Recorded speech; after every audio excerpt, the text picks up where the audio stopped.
Le plus important, c'est surtout de créer des lieux qui ressemblent aux personnes qui y vivent.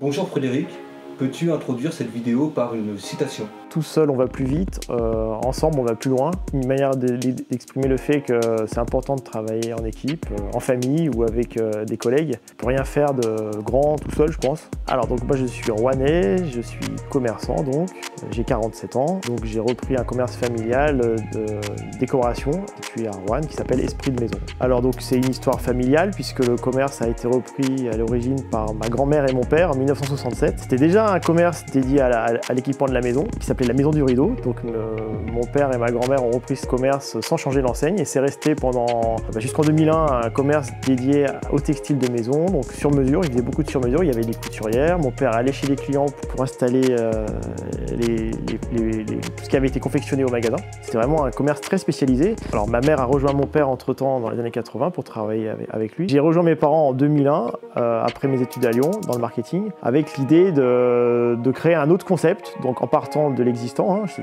ne suis pas parti de zéro, mais d'un commerce qui existait avec une clientèle, avec un savoir-faire. L'idée, c'était vraiment de créer un concept global, pas que du linge de maison, pas que du textile, mais également du mobilier, des miroirs, des luminaires, des arts de la table, des cadeaux, des tapis, qui était à l'origine dans un style très maison de charme.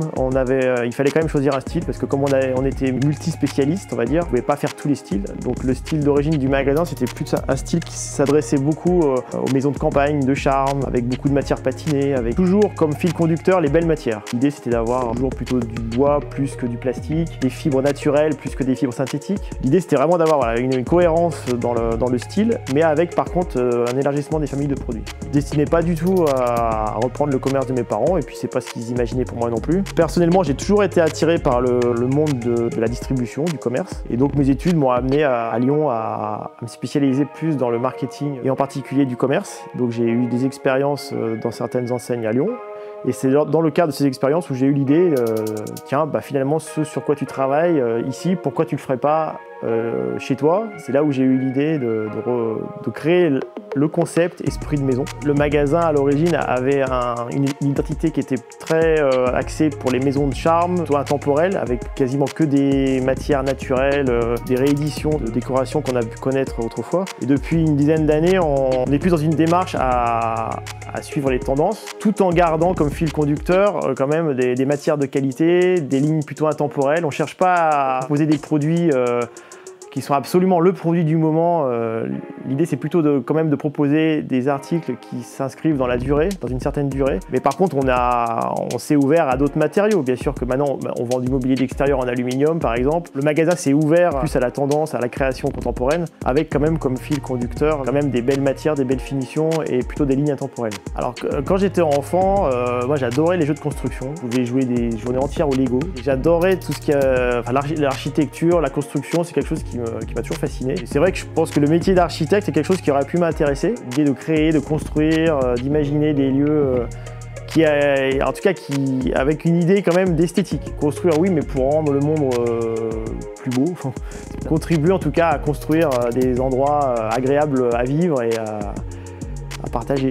Je savais que j'étais intéressé par le commerce puisque j'ai grandi dedans depuis tout petit. Par exemple, quand j'étais petit, j'étais fasciné par les grands magasins. Quand je dis grands magasins, c'est les grands magasins au sens Bon Marché, Galeries Lafayette. Quand j'allais à Paris, ça me fascinait. C'est une espèce de cathédrale monumentale avec ses escalators. Alors quand on est enfant, en plus, c'est fascinant. Et puis qu'en plus, on arrive au dernier étage, il y a les jouets, donc c'est le Graal. Mais ça m'a toujours fasciné, cet environnement. Un peu comme les aéroports d'ailleurs, c'est un environnement qui me fascine aussi. Tous ces gens qui se croisent, cette agitation, tous ces mouvements.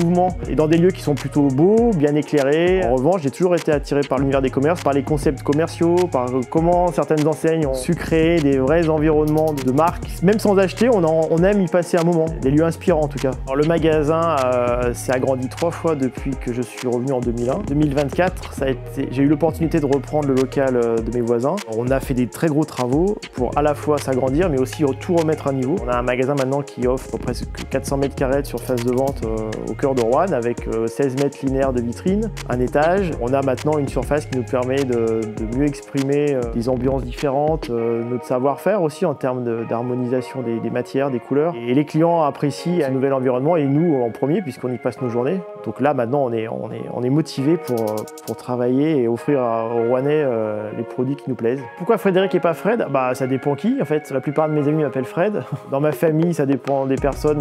Mes parents m'appellent Frédéric. Au travail on m'appelle plutôt Frédéric. Ça dépend du contexte. Alors pour moi l'art c'est avant tout une question de sensibilité, d'émotion. L'art c'est ce qui suscite l'émotion. Alors on adore, on déteste, ça nous provoque, ça nous déclenche une réaction. Je dirais que la décoration c'est un peu une prolongation. Quand on décore son intérieur, on essaye de faire en sorte qu'il nous ressemble. Personnellement, il n'y a aucun style qui me choque. Tant que c'est fait en harmonie, avec sincérité et que ça correspond à la personnalité des gens qui habitent dans cet intérieur, tout est possible en fait. Comme en matière artistique, je suis ouvert à toutes les formes d'art, quelles qu'elles soient. Le plus important, c'est surtout de créer des lieux qui ressemblent aux personnes qui y vivent. Moi, depuis tout petit, j'ai un papa qui adore les musées.